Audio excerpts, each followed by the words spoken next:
Hi everybody, welcome to class. My name is Mark. I'll be working with you in this very short 8-week session of English 111. This is designed to be a 16-week course, but because we're doing it over the summer, we're going to have to do double the work every week. But I know you can handle it. This is the first of many videos you're going to see from me. And I actually recorded a video on Friday, June the 5th for the course. But for some reason, the quality was really off. It was hard to watch. So I'm going to break this up and actually do 3 videos today and make them much shorter. The first one is about the course itself.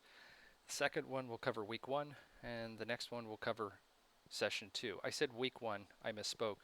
There will be 2 sessions in every week. Excuse me. So let's jump around the course just a little bit and find out where a couple of important things are. If you've taken an online class before, you probably know this already, but I'm not sure if everyone has, so we'll cover where the important stuff is. First thing I want you to take a look at is the course syllabus, and I want to point out a couple of important things on there.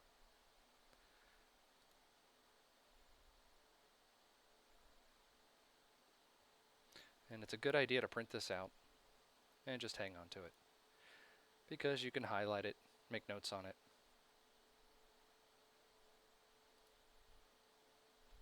Alright, here we have the syllabus. The first thing I want to point out to you is, how do you stay in contact with me? I find in the English courses I've taught in the past, the students that communicate with me the most do the best.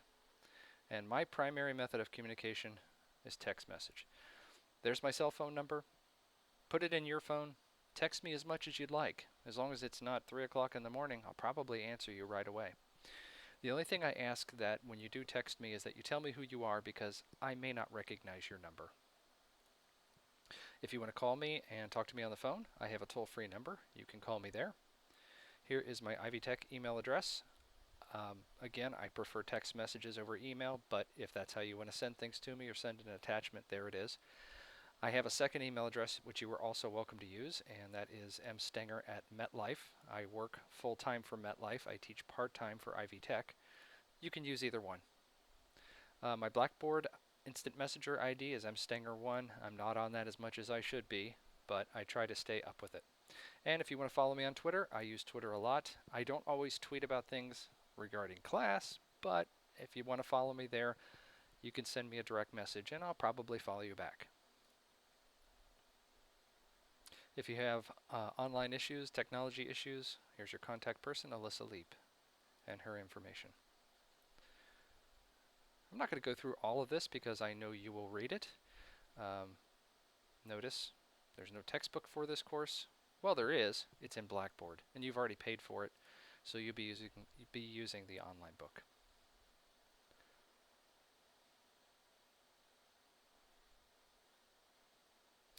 If for whatever reason you can't stay in the class, I understand things happen. Notice the last date to withdraw is July 15th. In this class, there are only 4 writing projects, 4 big writing projects. You will be writing other things, but to get started, there's only 4 that you really need to concern yourself with. There are no tests in this class. Everybody say hooray. There are a couple of short quizzes. They're not too bad. And of course, there are discussion boards as well. And here's a list of everything you'll have to do for the course.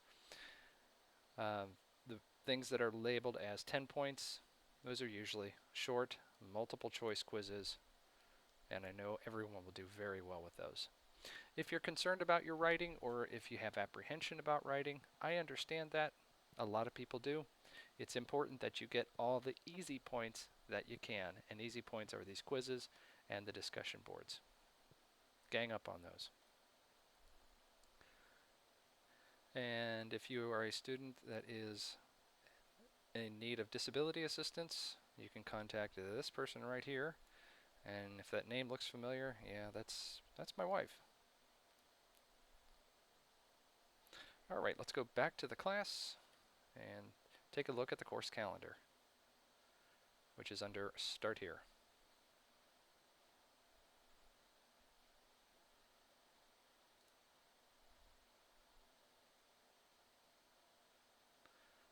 I recommend you print this one out too. Now look, we have a printer-friendly version.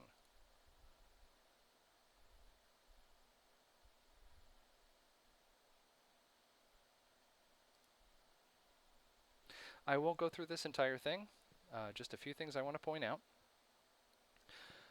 Our class starts on Monday, and assignments are always due the next Sunday at 11:55 p.m., so just before midnight. And as you look through this, you'll notice that for each week, each due date, the first one being June 14th, you have to cover 2 sessions, session 1 and session 2. And this is consistent throughout the class. So on June 21st, you have to do session 3 and session 4, and so on. Print this out. You're going to refer back to it a lot.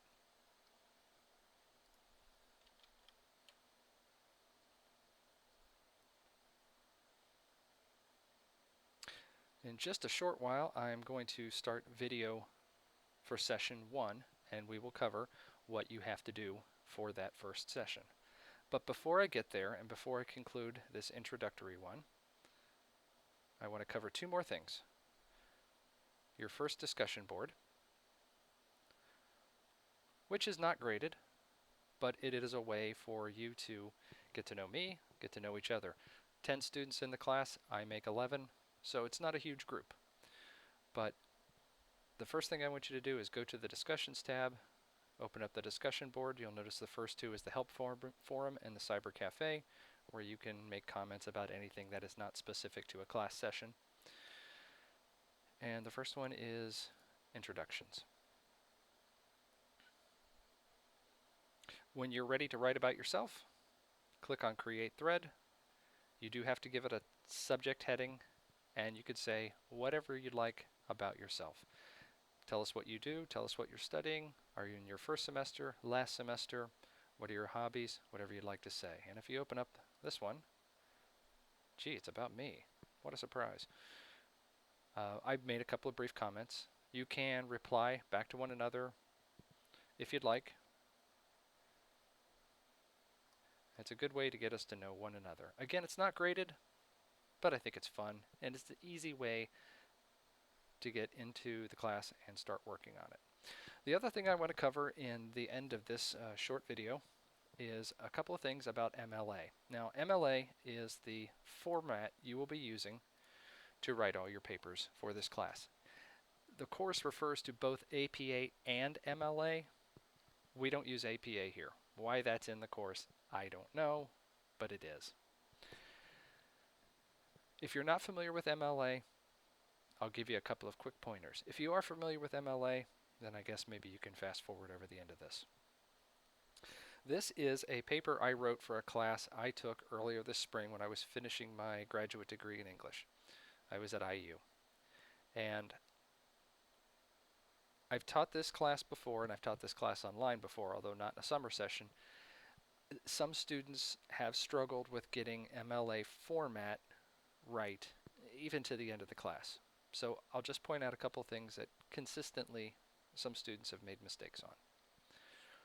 Notice in the upper right-hand corner, I have my last name and page number 1. And if we go down to every page that follows, it's always there. You have to include that.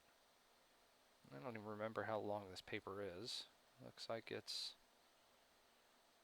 9 pages. So yeah, even on my works cited page, my last name and the page number.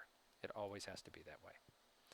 And also, you have to write using Microsoft Word. If you're using an Apple product, you can download Microsoft Word for free through Blackboard or Campus Connect. If you send me an assignment or a paper that's in another operating system, I may be able to open it, but it might look really weird. And I don't know if it looks weird because of how you put it together or if it's because the software is not communicating effectively. Just use Word. Everything that's written in MLA is in 12-point type Times New Roman. It's a boring font, I know, but that's what MLA calls for. You'll notice after my name and page number, my name is listed. So this is where you'll put your name.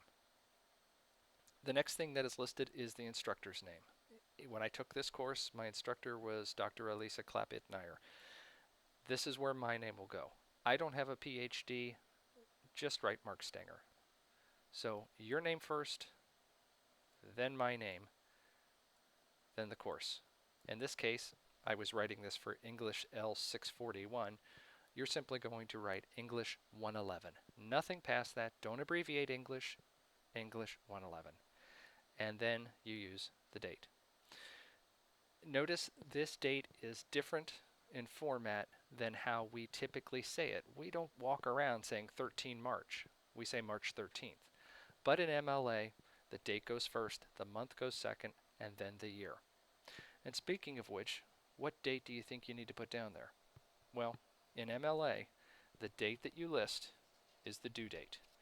So when you turn in your first draft on June 14th of your first writing project, it should say 14 June 2015. Not June 14, 14 June.